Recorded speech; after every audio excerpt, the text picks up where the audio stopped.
This week's episode of Taking Inventory is brought to you by one of our sponsors, Meet Market, your AI assistant for e-commerce marketing. Market isn't just another growth tool, it's a member of your team, helping you keep a pulse on your business and trained to save you time and make you money. It's also co-founded by James Barrow and myself.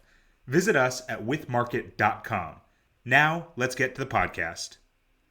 James, it's a big week here for us at Taking Inventory.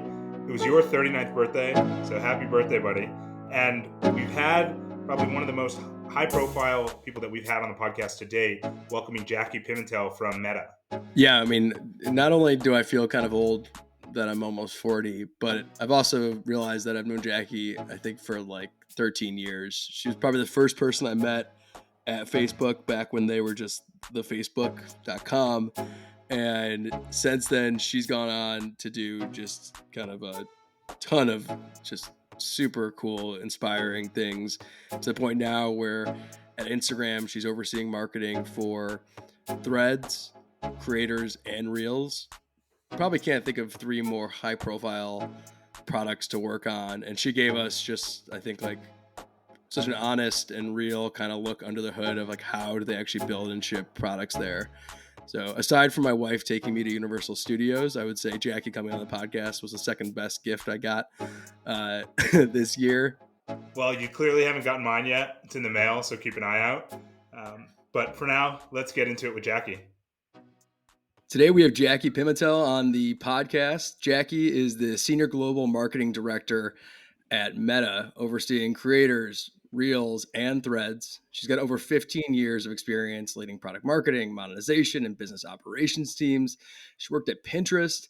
She also has just been like a lifelong advocate of the creator economy, ton of expertise in the space. She's a seasoned investor and advisor, and she's just an awesome person. So, Jackie, thank you so much for being on the podcast today.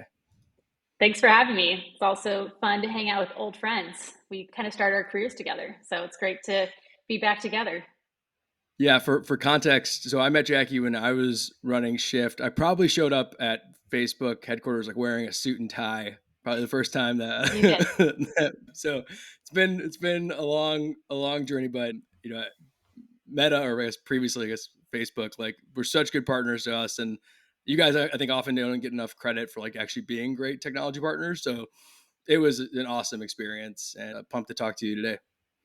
Same. Yeah, I look back on what we did and building the future of advertising back then. We took a lot of risks all together, and it's really cool to see where the industry is now.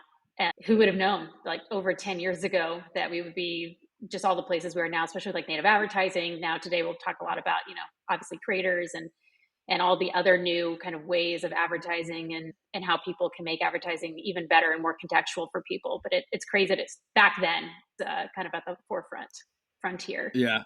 I often like joke that like 16-year-old me would be so kind of confused about how excited I still am about ads in general. Totally. But I think it's a function of like, because we, and your team's also just like, we're so like everything you guys did with the ads API and sort of building like what we now think of as to some extent walled gardens. I think just like it gave so much clarity to what you could do and all the different sort of levers to pull. So it's been really cool to see it.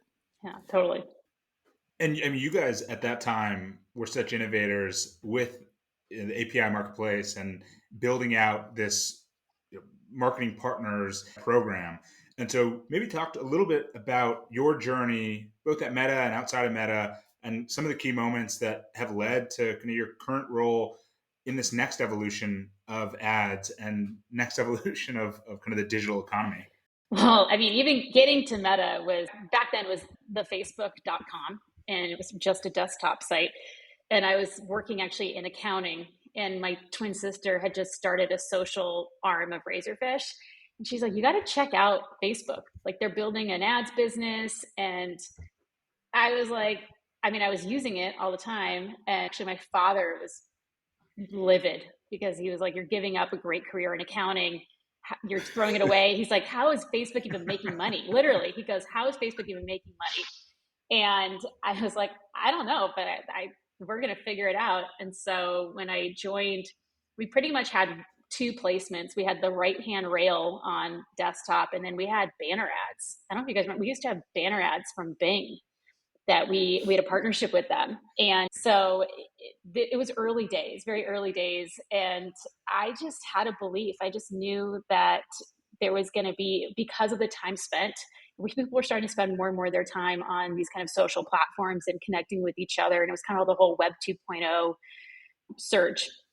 And sure enough, like that was what happened. And I think the big challenge back then was, how do you create advertising that is not like what you would see on like GeoCities and Yahoo? It was like, how do you actually create native contextual advertising? And our whole thing was, how can you make it feel as good as organic? How can you make an ad feel as relevant and as engaging as something you're going to see from your friends or someone who knows you really well? And that was our vision. And that was why we made the decisions we've made. And that was really exciting and fun for me, was always thinking outside the box, not just taking what was happening in the industry and putting kind of aggressive in your face advertising, but actually making it feel very integrated into the experience for that everyday user. Yeah, it's crazy to just think about like how you guys like, I mean, you just totally change how ads work. Like the idea now that, like before that, I feel like ads were like these single player things. It was like you and like this like random context. And you guys like added this layer. I mean, obviously it was like the social by design thing, but like it actually was. And it's crazy now to think that it wasn't always this way. Have you seen, I mean, like looking back, do you feel like you guys have executed on this like grand vision plan, or is this like the result of just years and years of iterations and just like kind of just keeping your head down and just shipping out stuff? Yeah, I think it's been, I would like to say everyone can predict the future, but the future is really hard to predict with precision. I think it was a commitment to some clear principles. And the principles always were, do something that adds value for everybody involved. For example, there were decisions along the way of, what if we made it, like back in the first like real big decision was, most of our revenue at that time was coming from insertion orders way back in the day. We could have just kept investing there, and desktop, but we saw growth was mobile. And we also saw an opportunity in creating more of a democratized self-serve advertising platform, which back in the day, I remember we had this vision where we were like, what if anyone could buy an ad and have it be successful? And that was the whole idea actually behind objective-based buying. And I remember it was like a hackathon. That was my idea. And we were in like a room, and we were like, what if you could just click a button? You just say, I want to do this. And then everything happens after that for you in an automated way. So, maybe that was like the early days of advertising AI, but that was what we did. And I would like to say it was all because we had this huge grand vision, but I think it was a big commitment to, we want the advertising industry to be more democratized. We want ads to be personalized and relevant and high quality. That led to a lot of our policies too, where we denied a lot of revenue that we could have made, but it was because we just wanted good ad experiences. And also this move to things like video and feed and native advertising to capture the mobile opportunity. So these are all things that we saw as trends in the market and how we could capture those trends and do things that move the industry forward. Yeah, it's funny you talk about the move to self-service. Like, obviously Dana and I spent a lot of time at Snapchat, and we got them to do it, which was great. And I think it's been a reason why that business, one of the reasons why that business has generated as much revenue as it has, as fast as it has. But it was like hitting our heads against the wall. We were trying to explain to people like how you actually buy a Facebook ad, because I don't think most people know it is available to everyone. That like the ease of the credit card, even like when we were trying to explain internally to people, like, like you can get a line of credit, they'll give you trade credit, like they'll actually kind of invest in you. And then I remember we demoed in front of like 500 people at Snapchat. Like, this is how easy Facebook makes it for you to like help grow your business. And now I think finally, 15 years later, like you can see everyone is sort of now like, okay, like this is how advertising works, but it was not obvious 6 years ago that that's like how this was going to unfold. So it's crazy you guys were you guys like invented it. Totally. And I think too, like it depends where you are in your monetization journey. I think what you saw at Snap is what I see in a lot of platforms, like it to start your own walled garden, essentially. To start your own advertising platform where you are going to create your own DSP, SSP, like everything's all within your domain. It's a lot of technical infrastructure. And it also, and I actually see this too, like if you look at TikTok, their top advertisers are mostly in the brand and innovation space. It's entertainment, it's people using kind of innovation dollars. It feels like everyone kind of follows the same trajectory. They're mostly IO. They're getting big brand deals. They're getting kind of the like innovation budgets from every brand. Then all of a sudden, then they realize, okay, we've got to do something that's more evergreen. We've got to capture DR dollars. We've got to create more of a tech stack. We've got to integrate into an API. It's like everyone kind of follows the same pattern. And I mean, if that's any fortune telling, like that really is the pattern though. But it's also because it's the path of least resistance. It's a lot easier for your sales team to go and sign some big deals, and then you can kind of create more of a manual advertising play. It's a lot harder to build the actual tech stack to make it so API partners can integrate and you can make things more self-service. That just takes more engineering effort. So, but it's funny. It's like that feels like the trajectory everyone kind of goes on. Yeah. And we were constantly being like, let's not like even remotely try to reinvent the wheel here. Like there is a playbook that makes sense if you have enough volume to justify it. And I think actually the funniest thing and the most useful thing that we had at Snapchat is most of our team was from former marketing API partners. So it was a bunch of Nanigans guys, a bunch of Shift guys. And we were all like, this is like please just like let us, like, we know exactly what to do here. But you guys kind of like Facebook trained this little group of, like ad tech API like zealots. And now you kind of look around at like a lot of the wall gardens and a lot of the heads of product there are like from that crew. And yeah, it is like a testament to what you guys did in the early days. It's very cool. A quick break from one of our sponsors. Meet Market, your AI assistant for e-commerce marketing. Market isn't just another growth tool, it's a member of your team, helping you keep a pulse on your business and trained to save you time and make you money. It's also co-founded by James Barrow and myself. Visit us at withmarket.com. Now back to the podcast. There's also this, during that kind of trajectory of going from the different types of advertisers, building the different types of tools, that we've seen a lot of platforms fall into the trap of they almost move the entire mindset of the company from a growth and customer standpoint to now we need to monetize this company. Snap kind of slow down growth. They've reaccelerated that. Twitter obviously did that when they were still public. Pinterest. Meta has done a tremendous job of being able to manage both of these things. And so, are there any frameworks that you guys have applied that you think have benefited the company and the people in it to be able to grow at such a tremendous rate? Yeah, I mean, I think first of all, they don't necessarily need to be total trade-offs. I think there's a lot of consumer experiences that do well with monetization experiences. I mean, look at Reels right now. Great content from brands, especially if it's with a creator or user-generated content, is great for everybody. I've always been a believer that there's a way to create value exchange between Meta, a brand, a creator, a user, and where it's additive. Everyone wins. And it's a classic economics problem. Like, how do you do the transfer value, like, so everyone actually truly is better off in that system? And I think those are examples where that's it's not really a trade-off, just like an easy, like, let's make sure that everyone wins in this scenario. I think there are experiences though where first and foremost you have to really nail the consumer experience. I think if you look at feed, for example, we didn't bring ads to feed on Facebook for a while. One, I think we just like it just took, we had feed and we just took us a minute to get there, and we wanted to do it really thoughtfully. I think the worst thing is you monetize too aggressively and too quickly. There are definitely consumers in certain markets that are more sensitive to advertising in their experience. So I think you just have to be like careful around when you introduce, how you introduce. Some experiences from the get-go, especially with commerce, can start from the get-go with advertising and monetization.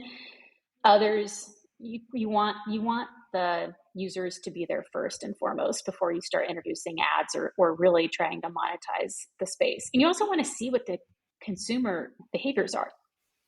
You want to see what they're doing too. Like, I think one of the things that works well on like, for example, your Instagram feed is like just discovery, serendipitous discovery. So it's like that's helpful to know. Okay, there's a lot of people who scroll. It's because they're not necessarily looking for anything particular, but they're open to being given something that's personalized and fosters some serendipitous discovery. So that's, I think you want to see what the consumer behaviors are too before you really start to aggressively monetize, so you can understand how to capture them.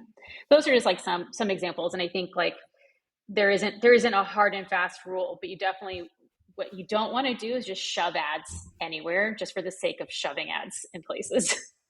Yeah, it's without I won't name names, but I have friends at other ad platforms that will often send me examples of, in particular, Reels ad formats, because you guys iterate and I feel like test so much, Mm-hmm. and it's like purely you can tell it's like, oh wow, like the consumer behavior here is driving this. Like I saw one the other day where now you're in Reels and you can swipe from the right to open Yeah, up the browser, for example, and it was like a PM at another wall garden sent me that and was like, this is really smart. Like, why didn't I think of this? And I was like, I bet you they saw people's thumbs. Like they just like you guys are so good at it. And then the other one that someone said, which I just thought was so cool, was like, as a creator, you can turn on now like the direct monetization, and you have that ad unit at the bottom of the yeah, reel.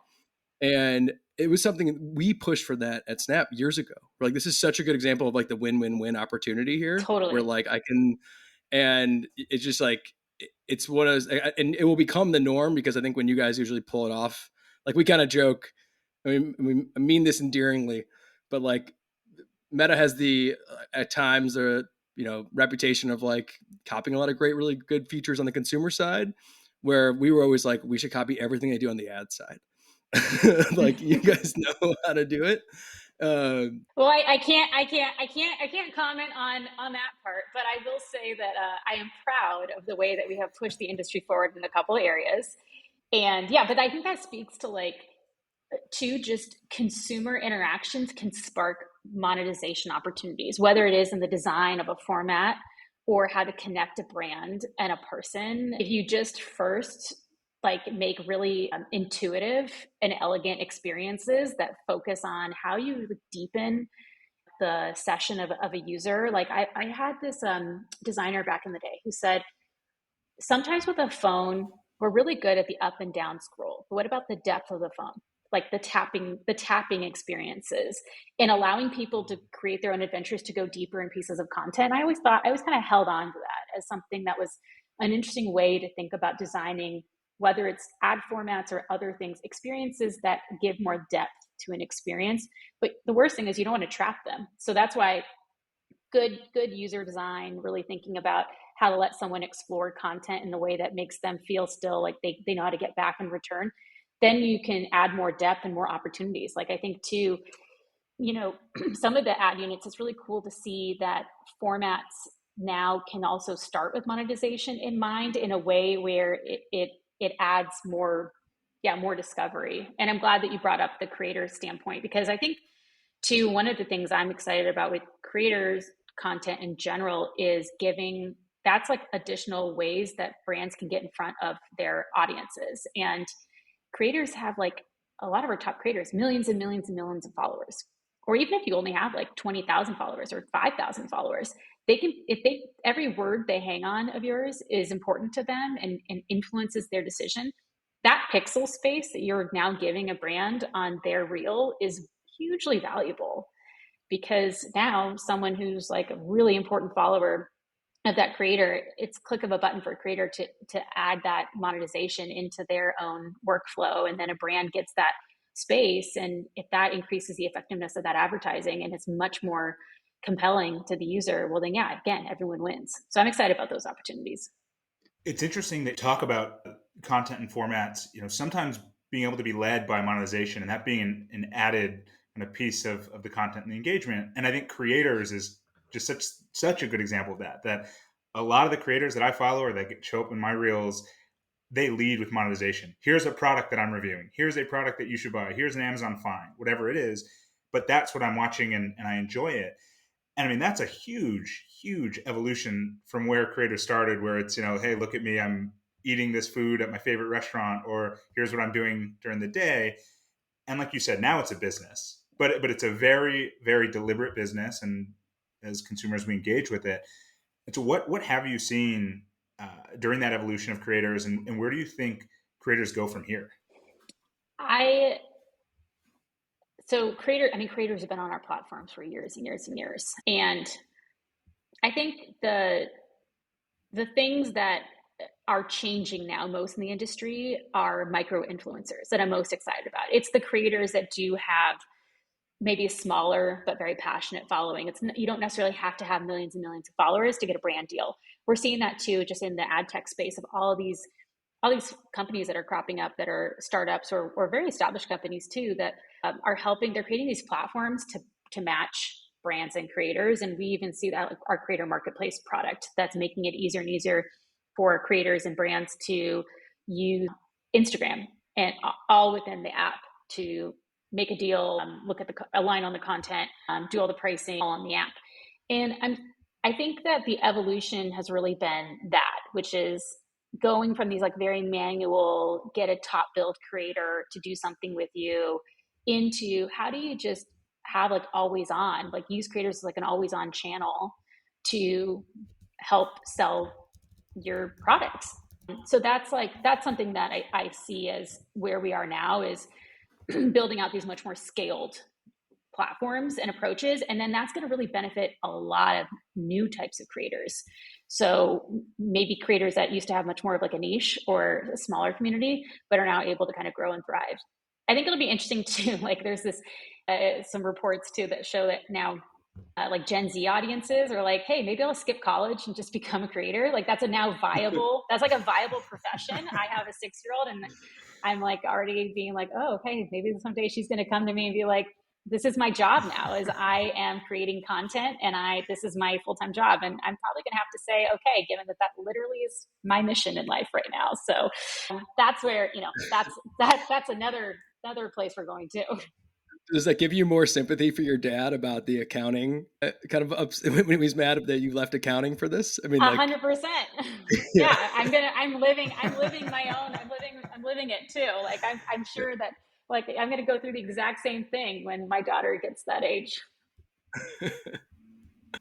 Uh, like Meta has so many SMBs advertising on its platform, and I think that's something that not a lot of other platforms have been able to crack. And so, how do smaller businesses start to utilize creators in a way that is easy for them, can get results, but also is within their budgets? So yes, creators and SMBs definitely share a lot of qualities. With a creator, we we have a lot of free tools. Like Meta has tons of free tools. So we've got Pro Mode on Facebook. So just being able to have access to the best of the best content creation tools that we have. It also gives you access to better analytics. It gives you access to our business suite.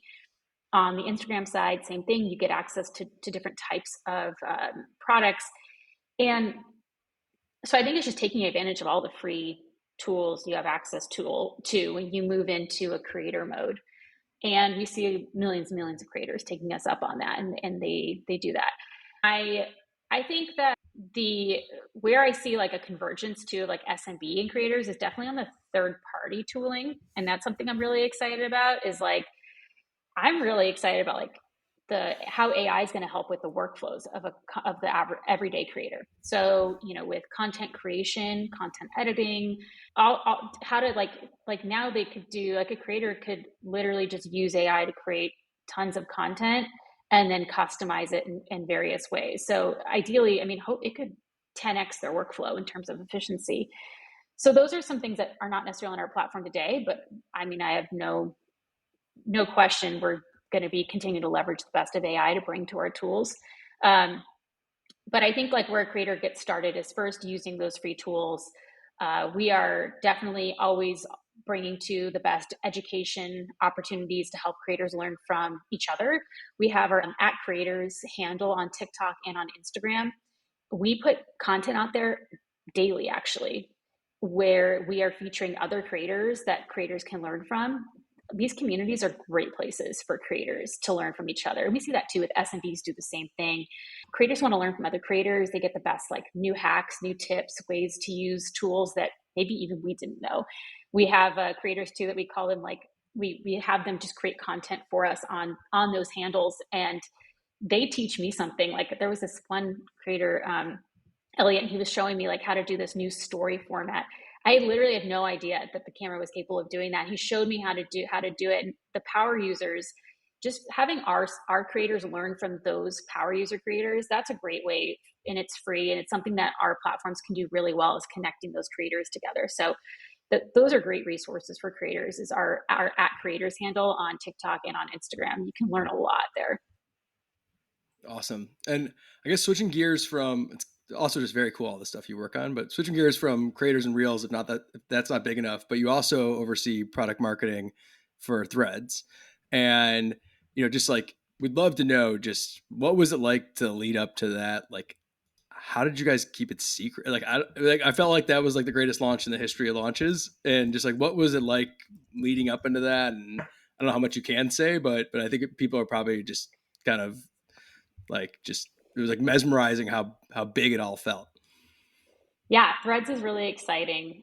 We're always looking for new ways to help people engage with each other and express themselves in new ways. And I think the thing about Threads is we saw an opportunity for, especially for our creator audience, to have a much more like lower friction way of sharing content. Sometimes finding the video, the photos, the all the different visual ways of sharing can be a little taxing, but we were excited about leaning more into kind of the old days of text-based sharing, starting conversations.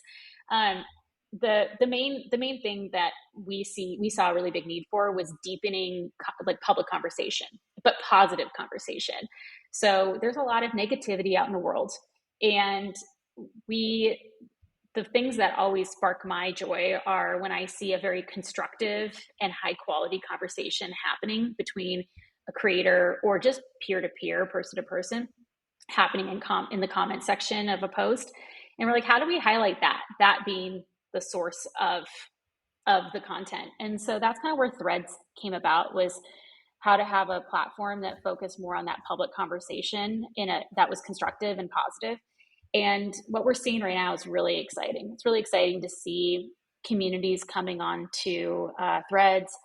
Really, Tom Brady was just on Threads talking about football, and I'm excited too to get creators on Threads. Like, it's not just the huge public figure, but you can also get someone who's like really into like science, who's like talking about like the latest like publication of like, I don't know, is Pluto a planet or not? I have no idea. Again, where are we on that side?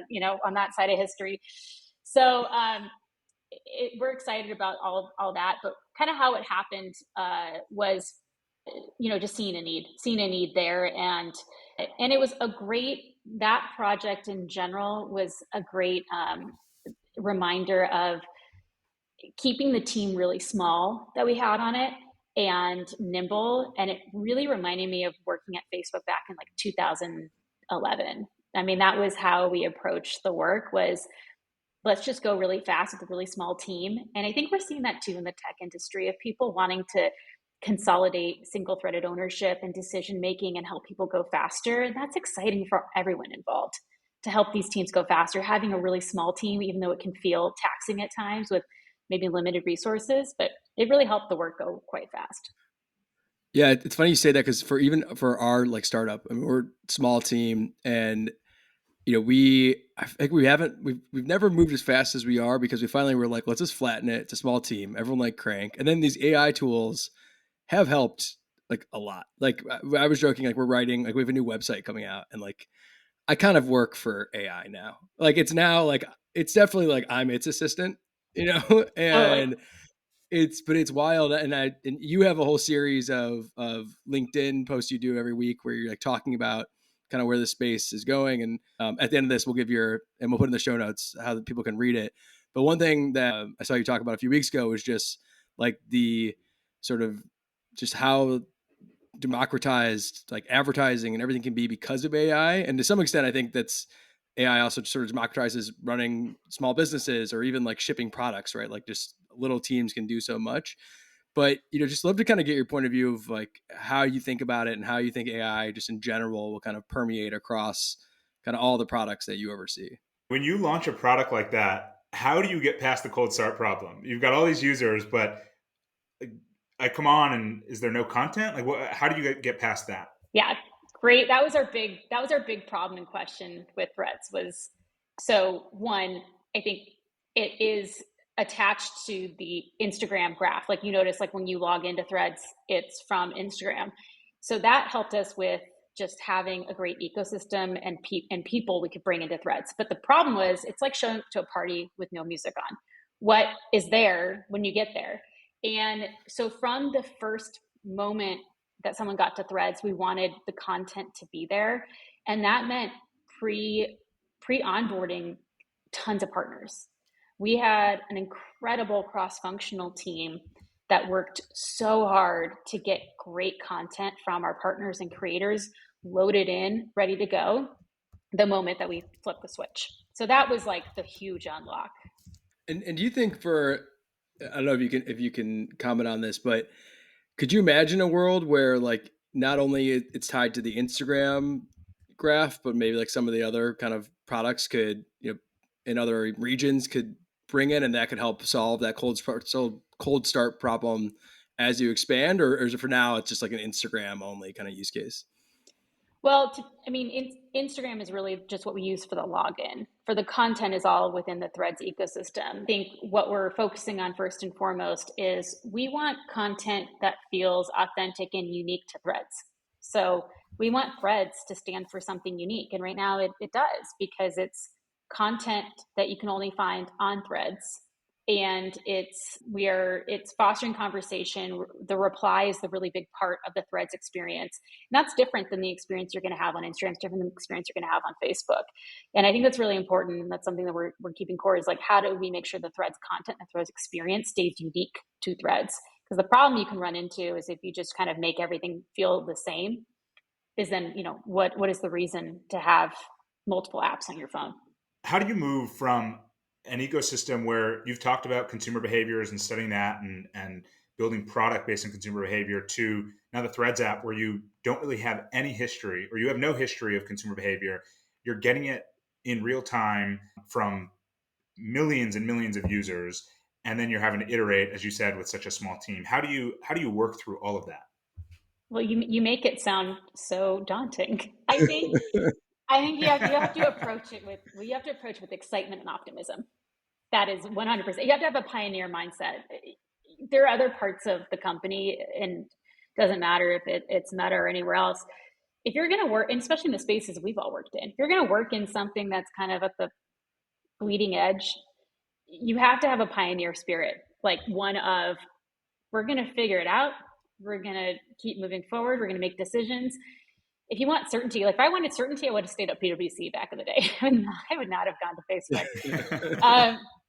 So I think it takes a different type of person. And I think, yeah, I think that's an interesting question. Like with any app that's new, or any consumer experience that's new, when you don't have the history of behaviors to go off of as you iterate, it does make it really interesting. I mean, we obviously have been now out in the market for a little bit longer, so we have some history to keep making it better. But I will say that we have a really active and engaged user base of Threads, and they've given us some great insights of features and things that they want to see in the app. And we've been working really quickly to ship those. And you can kind of see that with search that we recently shipped, and our feed, new like following feed iteration. So there's a lot of new features that we don't necessarily need a ton of data. We can just go with what our power users and our community are telling us that they want to see.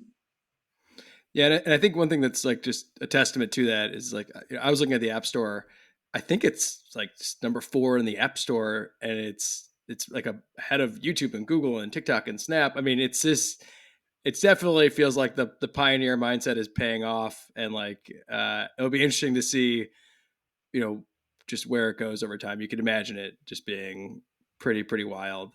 Yeah, we're also seeing some really great brand content. I was talking to I was talking to this, company influential, and they do a lot of stuff with creators and with brands. And there was some really cool stuff they were doing with some of their brands and with creators. And I'm really excited to see some of the work that our brands and creators are going to do within the Threads app, because that's usually where we see some of the new kind of the way that people kind of like hack the app, for lack of a better term, of the kinds of content that we're going to start to see crop up that's engaging. So that's what I'm excited to see how all that turns out. Yeah, it's gonna be awesome. Well, before we get to Daniel's world famous rapid fire, last question for you before that is, given just everything you work on, if someone's in e-com or ad tech, you would be a very, very great investor for any of them to have. So when you are making investments, just kind of curious, taking off the meta hat and just putting on like the angel investor hat, what is it that you look for? Kind of how are you approaching it? And do you love investing? Like, is that something one day you think you'll do more of? Just like kind of wanted to learn more, just given that you have exposure doing it. I love investing. I love advising. I love helping young companies start to define their own trajectory and connecting them to other people in the industry. So I love all that. The things that I look for, the boring part of me, I definitely love SaaS and B2B. I think because the stuff that you guys have done too, I think seeing platforms that have helped businesses, especially a lot of small businesses, grow and just be businesses like Shopify. My God, how it like the fact that like 10 years ago, and actually my husband's company was on Shopify early on, like that's crazy that you look at all these systems and now let like millions of businesses exist. That's actually one of the really big things I've been proud of at Meta, is the fact that like we've helped millions of businesses exist. So I look at things that are solving like a B2B need, and I definitely love a good SaaS company. But the things I look for in the first and foremost are great founders with clear vision. Like what are they trying to solve, and what do they think they can do better? I always get scared if I hear like, well, we can just do it, but I'm just like, well, are you better than the next best option? And I that's one thing I try to really tease out, is their ability to differentiate themselves from their next best competitor. And then I I look at to their economics. So I love from a monetization standpoint, talk about monetization. How are they making money? Or is it a subscription? Is it recurring revenue? Is it one-time revenue? Like, what is their revenue model? But first and foremost, it's the founder team, it's the passion, it's their vision, and their commitment to having a great idea, and listening to their customers. So I always love to hear their own customer testimonials and how they've thought about their customer experience and how much they've iterated from, especially too, from like the beginning, like maybe their first customer to where they are by the time I talk to them. If I see that they've made a lot of transformations from that, then that piques my interest, because I like a team too that is receptive to their core customers. So those are just some of the things. And then I just like the spaces, like, the small business, B2B, and creator spaces are the ones that really interest me. But this has been a fun new thing that I've been in the last couple of years really leaned into, especially as I really am passionate about women too in this space. And I know so many talented women that don't get advisory seats or board seats. They don't invest. It's hard to break into those spaces sometimes. So that's kind of where I've been more leaning in to try to break in, especially as a woman who has, done a lot at Meta. I want to bring that to other spaces. Yeah. I mean, and, we'll put your kind of how to contact you in the show notes so that people can reach out and kind of get your advice or kind of get your thoughts on either things they're building, or if they're interested in investments, or just follow some of the content. I love that. That's always, I love talking business because it breaks up my day, talking mom stuff with the local moms, which is also great too. But, I like to break up my day. Two sides of the brain. Yeah. Exactly. Well, we've got two more questions that we'll close out with. Just want to get your quick thoughts on, talking about investing and everything you're seeing in the space. Is there anything you're most excited about when it comes to ad tech, e-commerce enablement, just that space in general? Yeah, that most of the content will probably be from creators. I love that now, that whole space, like the content, if you're not using creator content, or the content does not feel like super authentic and native, forget about it. Like, forget about the days of just boring, overproduced content. I love that now it feels so rapid, so authentic, so organic, and featuring creators. And so with that, like, is there advice that you have for an aspiring creator or a marketing person that is looking at creators as potentially an option? What is the advice that you would give someone either looking to be a creator or looking to utilize creators? If you're looking to be a creator, my advice would be use Meta. We have tons of free products and tools available for you. And the first thing is just be you. Just switch your profile to public, creator mode, pro mode, and just be you. You have a point of view just by who you are. So just start producing content that is all about you.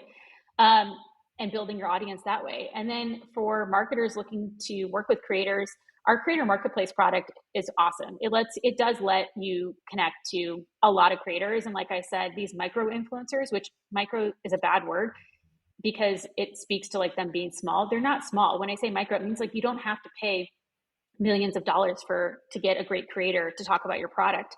You can get creators for very reasonable prices where everyone benefits, the creator and your business. And as a marketer, starting with creators that feel authentic to your audience versus going for, say, a big name creator just to have the big name, I think is always the best place to start. Like, the brand of your company.